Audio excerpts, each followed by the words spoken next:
In the modern West, and increasingly across the globe, the world can feel like it's moving too fast. We are surrounded by noise, yet trapped in an epidemic of modern isolation. Our cities grow larger, but our lives often grow lonelier, leaving us carrying a heavy weight of social fatigue.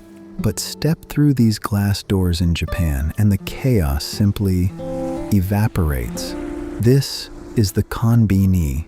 To a tourist, it's just a place to buy an egg salad sandwich. But to the people who live here, it is something much deeper. It's a community sanctuary engineered for perfect tactile comfort.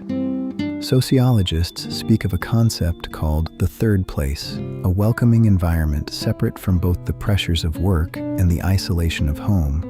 What's remarkable is that almost nobody walks into a convenience store hoping to find connection. They come for milk, or coffee, or tomorrow's lunch. And somehow, hidden inside those ordinary errands, a quiet form of belonging begins to emerge. For an aging population facing elderly loneliness, this neighborhood shop acts as an essential piece of life infrastructure. It provides a predictable space that intentionally lowers your daily cognitive load. In Japan, there's a psychological state known as amae, the comforting, restorative feeling of being dependently cared for by your environment. Now let's take a look inside the world's most thoughtful stores to see how intentional design and a dedication to slow-paced living can heal the loneliness of the modern world.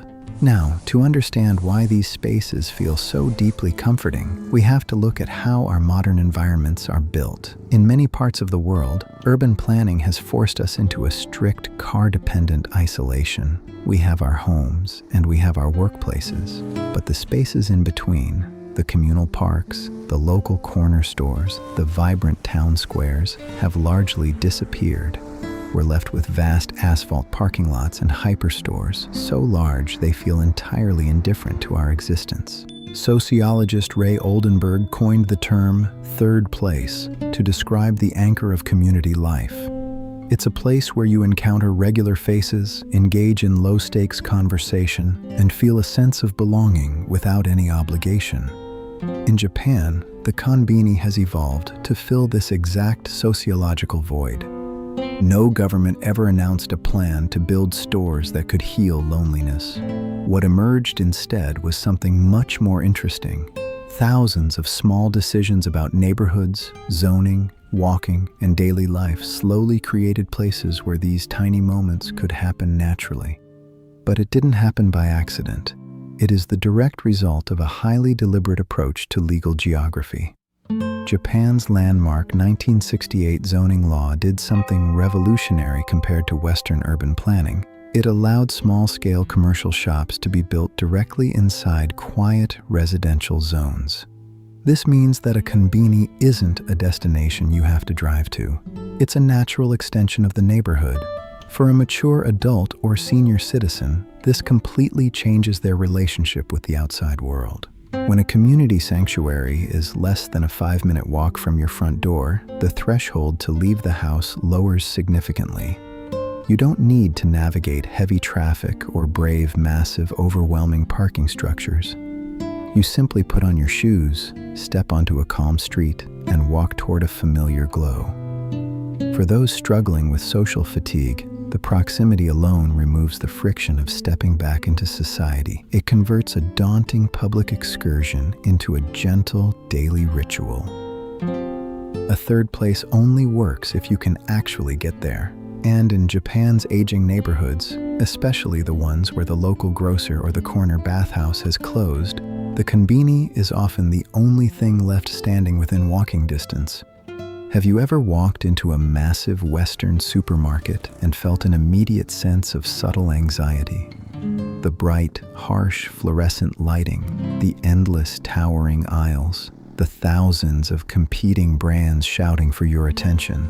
In environmental psychology, this is known as cognitive overload.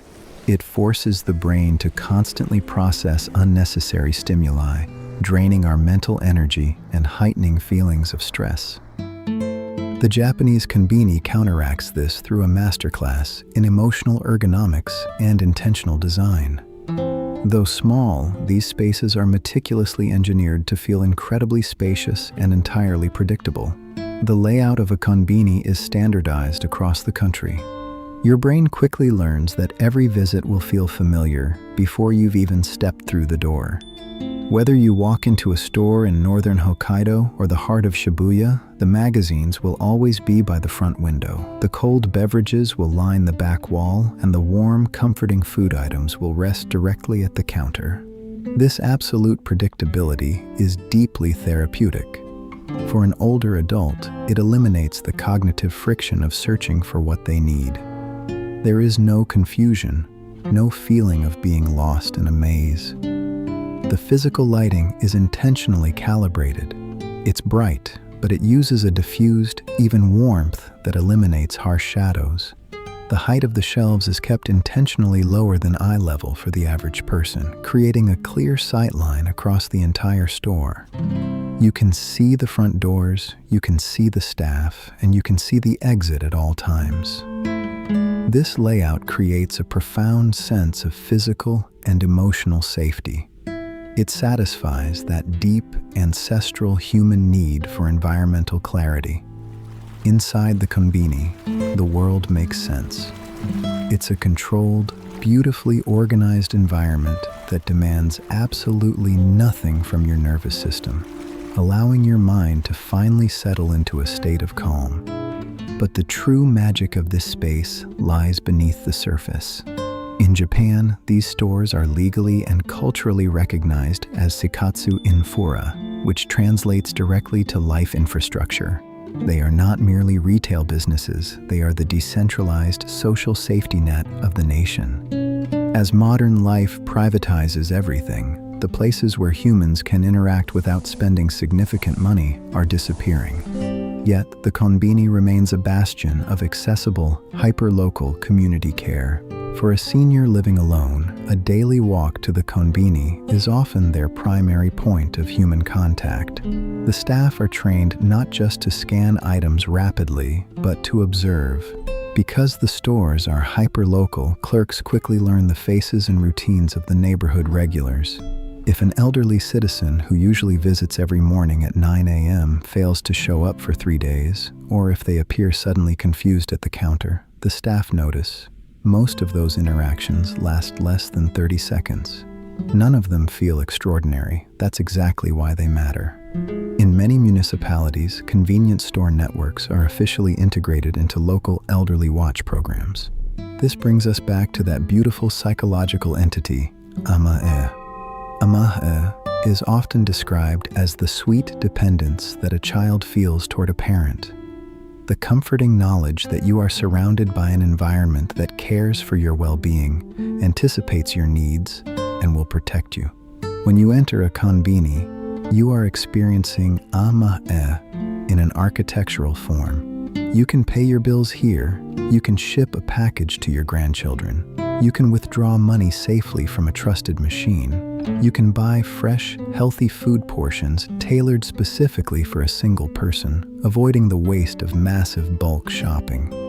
The store quietly absorbs the friction of modern life before you ever have to feel it, acting as a small, benevolent guardian at the corner of your street. As we look at the challenges facing the aging populations of the world, the profound isolation, the overwhelming pace of technology, the loss of communal spaces, the Japanese konbini offers us a quiet, powerful blueprint. It reminds us that convenience shouldn't mean isolation. True convenience isn't about an app that delivers groceries to your door so you never have to see another human being. True convenience is an infrastructure that brings you closer to your community. It's a design philosophy that honors scale over size, predictability over novelty, and human connection over pure efficiency. You don't need to live in Tokyo to seek out these moments of intentional calm. We can begin by intentionally seeking out our own local third places, slowing down our daily routines, and choosing environments that protect our peace rather than drain our energy. You probably already have a version of this somewhere in your week, and you might not have registered it as anything important.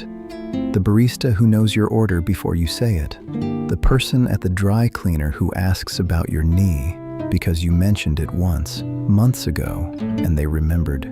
These moments feel small precisely because they ask nothing of you. No effort, no performance, no need to explain how you're really doing. That's the design feature, not a flaw. The lightness is what makes it sustainable, what makes you keep showing up, what makes someone else notice if you don't. Which means the task isn't to manufacture some grand new form of connection. It's to notice the ones already half built around you and protect them the way you'd protect anything quietly load-bearing. Go back to the same shop. Let the same person remember your name. Let yourself be witnessed in small, unglamorous, repeated ways. Because that repetition is the entire mechanism, the same slow-paced living that made the konbini work in the first place. It was never about the rice balls. It was always about somebody noticing you were there. Because perhaps the opposite of loneliness isn't having more friends. Perhaps it's simply becoming part of the daily rhythm of one place.